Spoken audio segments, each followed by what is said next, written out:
Би бол анх нэг яхта зайг хуушраар ингээд яхаар амар сайн байх болов гэж жоохон эргэлзэжсэн бохгүй.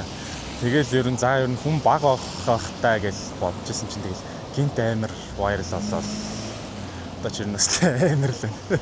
Өглөө эсгэж онгоогоод тэгээд сэндвич кофе уух зүйлээр үйлчлээд тэгээд нөө ирээд хуушур мушурных юмнуудыг бэлдээд нэг ланчын өмнөх 11 гээл хуушур гарч ирлээ. Би бол анх нэг яхта зайг хуушраар ингээд яхаар амар сайн байх болов гэж жоохон эргэлзэжсэн бохгүй. Тэгэл ер нь хүн баг авахтаа гэж бодчихсон чинь тэгэл гинт амар вайрал болоод одоо ч юм амар л байна. Тэгэхээр хүмүүс хуушуранд их дуртай юм. Тэгэхээсээ илүү жоохон шинэлэг болохоор амар тийм сонирхолтой байгаа юм болоо гэж бодсон. За ямар төрлөө шугаж? Одоогоор халапено хуушур гэж байгаа. Жоохон халуун ногоотой. За тэгээд хачиртай хуушур гэдэг нэг юм тако шиг голдоо салааттай тийм хуушур байгаа. Тэгээ энгийн наадмын бүрэн хуушур. Тэгээд сетүүд гаргацсан байгаа. Хүмүүс ер нь амар амсайтай байсан. Айгуу гоё шинэлэг юм оруулж ирсэн байна. Яг л нэг юм миний бодоод байсан юмыг оруулаад ирсэн байна гэж ч юм уу тиймэрхүү юмнууд айгуу сонсдог байсан.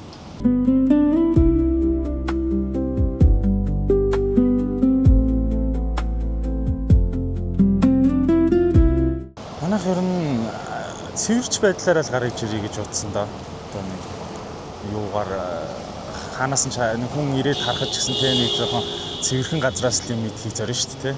Тэгж л бодсон. Энэ жилээс ер нь стрит фуд амар их байх шиг байлаа. Ер нь би тэр жоохон айжлээс яг энэ жил эхлэгээд яг эхэлсэн чинь хаасайгу баг ингээл ялтын талбай дээр ихэл баг 7-8 уулаа ингээд дараалал зогсож чорно айгаал. За ер нь жоохон хэцүүхэн юм болоо гэж бодоодсон байхгүй. Бужигнантай үед чанга шүү дээ. Хаяада тэгэл ямар ч навшин мэрэгч сонгочод даа гэл хаяа нэг шантраа шүү дээ. Тэгэл ямар ч хүнд өдрийн дараа тэгэл оройн бүх юмаа давчаал орой цэвэрлэгээ ихэд л амар гоё шүү дээ. Яг хоол хийхээсээ илүү оройн цэвэрлэгээ их мч амар гоё. Манай уушурыг ирж амтлаарай. Үнэхээр гоё тань таалагдах болно.